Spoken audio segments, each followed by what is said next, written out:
আগের ভিডিওতে series are parallel নিয়ে সংক্ষেপে ব্যাখ্যা করেছিলাম।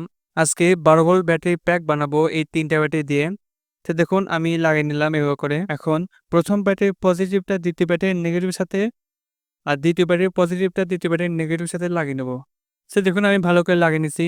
সো এখন আমি লিথিয়াম ব্যাটারি যে কিভাবে লাগালাম এটা প্রসেসটা দেখে দিই। মানে এটা লাগতে চায় না। তো দেখুন সর্বপ্রথমে আমি এই যে এটা উপরে যে ইয়াটা থাকে ওটা আমি ঘষে নেব। এখন আমি সোল্ডারিং পেস্ট দিয়েছি দেখতে পাচ্ছেন। এটা আমি ব্যাটারির উপরে আমি ভালো করে লাগিয়ে নেব। এখন আমি রাং দিয়ে এটা সোল্ডার করব। স্যার একটা কথা বলে রাখি এখানে কখনোই বেশিক্ষণ ধরে রাখবেন না। এগুলো হিট মানে এটা কোনো বেশি হিট দিবেন না। সো দেখুন ভালো করে লাগিয়ে নিচ্ছি। এখন এটা মোটা তার দিয়ে পজিটিভের সাথে নেগেটিভ আর নেগেটিভের সাথে পজিটিভ লাগিয়ে নেব। দেখুন আমি লাগিয়ে নিচ্ছি সেটা আগেই দেখাইছি। এখন আমরা বিএমএস এ কানেকশন করব।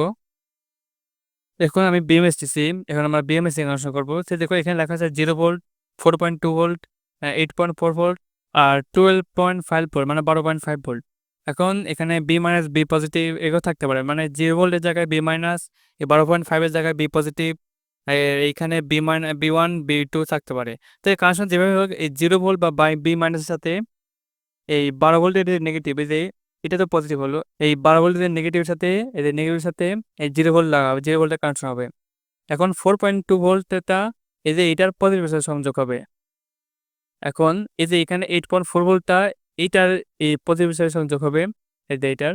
এখন সর্বশেষ যে 12.5 ভোল্ট লেখা আছে সেটাই 12 ভোল্টের পজিটিভের সাথে সংযোগ হবে। সেটা আমি এখন লাগিয়ে নেব। তো দেখুন আমি এভাবে করে কানেকশন করলাম। এখন দেখি এটার ভোল্টেজ কত আছে। তো দেখুন এখন আমরা ভোল্টেজ চেক করব। তো দেখুন ওই 11.5 এ ভোল্টে আসছে। আর যদি 11.5 ভোল্টেজ না আসতো তার মানে বোঝা লাগতো যে বিএমএস এর কানেকশন ভুল হয়েছে। তাই উল্টাপাল্টা ভোল্টেজ আসছে। সো মিনি রাউটার ইউপিএস নিয়ে আমার 3টা শর্টস আপলোড হয়ে গেল এটা দিয়ে। সো মিনি রাউটার ইউপিএস বানাতে কি কি লাগে, তারপরে সিরিজ আর প্যারালাল নিয়ে সংক্ষেপে বুঝিয়েছি।